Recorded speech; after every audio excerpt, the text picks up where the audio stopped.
Assalamualaikum and good afternoon, everyone. Today we will continue our lesson on measuring non-adherence. In the previous video, I've explained about subjective and objective measures of non-adherence, in which subjective is self-report, simply asking either via question or an interview whether this participant have been following the advice of the doctors. In terms of pill counting, is basically the patients bringing their tablets to the next appointment, and then the doctors measuring how much pill is left. Okay, and they will do their calculation of the estimated number of pills left by the next appointment. So today we will talk about biochemical tests as well as repeat prescriptions. So biochemical test is basically a scientific measure which involves blood test and urine sample.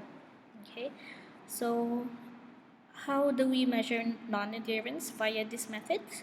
So the level of medication, so the drugs or its metabolites in blood or urine, usually provide a reasonably good indication of amount of medicine taken. So you can see the traces of medicine in their blood and the level of the medicine, as well as clinical response or side effects can be indication that medicine was taken. So basically, sometimes one drug can cause elevated level of, let's say, potassium. So if they is a elevated level of potassium, that means they have been taking their medicine. Just an example. Okay, so what can they do? So they take their blood sample, and in their laboratory they can tick whatever that is whatever that is can be found in the sample, as well as the percentage of it. So this study is by Roth and Karen in 1978. So they wanted to investigate level of adherence in patients who had an attack of peptic ulcer by using blood and urine sample. Okay, so who are the participants in this study? It's 116 patients who had an attack of peptic ulcer who has been prescribed with antacid. So antacid is basically it neutralizes stomach acid, so something like Gaviscon if you're familiar with it. Okay, so they need to take antacid regularly. Okay, so what they found was, when they asked the patients whether they take their antacids regularly, they say about 89% of the time they do take it. Okay, but when we check their blood sample and urine sample, it can only be found that they only took it 47% of the time. Okay, so which means there is a inconsistency in results. So they might be lying here. Okay, the actual intake is actually 47%. Okay, now good thing about biochemical tests is that you can't lie. Okay, it's objective as well as quantitative. Okay, now 3 physicians were also asked to estimate whether the level of adherence of the patients. Okay, now they were more accurate, okay, than the patient's statement, in which the correlation between actual intakes and physician's estimate was plus 0.48. So their estimate is closer to this number compared to this number. Okay, so actually the doctors know more than the patient itself. Okay? However, you would have thought that if the physician knew the participant better, become familiar with them, they can be more accurate in terms of estimating their level of adherence, but unfortunately their accuracy did not improve as they became more familiar with the patient. Okay, so if you see here, the most accurate method of measuring non-adherence is biochemical test, followed by the estimate of the physician, and then lastly the self-report by the patients. When they did pill counting as well, it was found to not be accurate. So it was not actually close to 47%. So there's a possibility that they discarded the pills. There are less pills, but they discarded it. Instead of eating it, they just took it out of the pill bottle and not eat it. Okay. Therefore, it is very important for practitioners to use objective quantitative tests to measure adherence to medical advice. Roth and Karen suggest urine and blood tests that are taken over a number of months will give a more accurate indication of adherence. So far, self-report, pill counting, and biochemical test. Biochemical test is the best method so far, as it is objective and it is a quantitative test. It is also scientific. Okay. However, there must be a weakness of biochemical tests. For example, it doesn't really measure the degree of adherence and only reveals that the patient has taken the drug, but doesn't show if correct amount was ingested at correct time. Now, let's say your next appointment is in the next 3 months. Okay. Now, when it comes to biochemical tests, when you're taking your blood sample, it's only measuring the blood.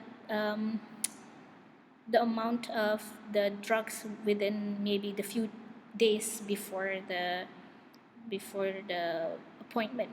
Okay, so if it were me and I knew that I was gonna be blood was gonna be taken from me, I wouldn't. There's a possibility that I do not eat it in that 3 months, but closer to the appointment, I start eating it so that they show up in my blood level, in my blood, sorry, so that there are traces of that medicine in my blood. Okay, so it doesn't really measure all the way up to 3 months. It only measures a few days back before the appointment. Okay, so it's not really a reliable measure as well. Okay, not only that, it is also reductionist because it only looks at the overall level of metabolites in the blood and urine and does not take into account that individuals have different tolerance rate and absorption rates. Now, for some people, they may absorb this medicine faster compared to the others, especially those with higher metabolism. So they might absorb the drugs by the time blood is already taken out. So there might not be traces of the drug in their blood, okay, because they have absorbed it. So according to the doctor, he has not been eating his pills, but when in fact he has, it's just that he has high metabolism, so the drug is absorbed already. Okay, so that's reductionist. It doesn't take into account these factors. Okay, so that is biochemical test. One good thing about it is that it is objective, but there are weaknesses that comes with it. Okay, also it's also inconvenient, and in terms of patients protection, it might be harm. Okay, especially those who have a phobia of needle, let's say. And the last but not least is repeat prescription, Sherman et al. 2000. Now, when a patient needs a long-term treatment, so for example, those with high BP, those who have cholesterol, they are able to get a repeat prescription from their doctors without having to make another appointment. So, you see this a lot in elderly in Brunei. If you've seen elderly in the clinic bringing a green book, okay, and they just go straight to the pharmacy without seeing the doctors, that is a repeat prescription. So basically, they can get more refills without having to see the doctor appointment. Okay, so they just go straight to the pharmacy. So if the patient fails to have their prescription fulfilled, this is a clear measure of non-adherence to medical advice and is an objective measure. So basically, if they have not been refilling their pills, that means they have not been consuming them. Okay, so this is another way of measuring non-adherence. Here, the aim is to determine whether prescription refill history obtained by phoning the patient's pharmacist identifies poor adherence with asthma medication more frequently than physician assessment. Were the participants 116 children with persistent asthma? So what is the interview? What is the procedure? Sorry. So at their clinic visit, at their appointment, the doctor interviews the parent, and then the doctors also estimate adherence. Okay. Right after the interview, they will call up the pharmacy to ask whether the patient has come for a refill. Okay, so this is to measure to know whether they have been taking their pills or not. In Brunei, they don't need to do this anymore because it's already in their Bruhim system. You can see whether they have been going to the pharmacy or not. Okay. But this again, this is in 2000. There was no such system then, so what they could do was just call the pharmacy. Okay. So how do we measure adherence? So let's say, let me try drawing it. Can I draw it? I can. Okay. So uh, let's say, oh, they're supposed to come to the pharmacy 4 times in a year, okay, to get refills, but they've only come twice to get refills. So their level of adherence is 50% here. Oh, that's ugly. Sorry. Yeah. Okay, so the results found is that information provided by the pharmacy was 92% accurate. Okay, so conclusion, checking refills as an accurate way of measuring adherence. Also found doctors are not able to tell if patient is using their inhaler from consultation alone. So doctors estimate is not as accurate. Okay, repeat prescription is a better measurement. Now, what's wrong with this method though? Okay, let me talk to you about my mother who has cholesterol and high BP. So every few months, she would go to the pharmacy, okay, to get refills. So she would have all these boxes. What's wrong? Why can I draw? Oh, what's wrong with that? Sorry. She would have all these boxes, right? Oh. She would have all these boxes, and then she comes home and she stocks it up in the cupboard. So it actually in that cupboard, she has a whole lot of the previous pills that she has taken. So she has not been consuming them. She has been stocking them in her cupboard. So she has like it can be a store in there. Okay. Um, so for her, she knows that the doctor is checking whether she has been refilling or not. What she does is she takes them. She doesn't eat them. She collects them and she gets more. Okay, and this can, it's such a waste for those drugs. It could have been used, but there she is just stocking it up in her cupboard.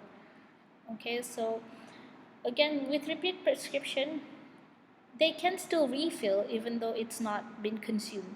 Okay, they can just collect them and stock it up. Okay, so that is a weakness of repeat prescription. Okay, um, and that will be all for today. Now, I hope I can see you on Thursday tomorrow so I can actually talk more about it. I really don't like teaching online. Okay, so please stay safe. I will see you Thursday if possible. Thank you.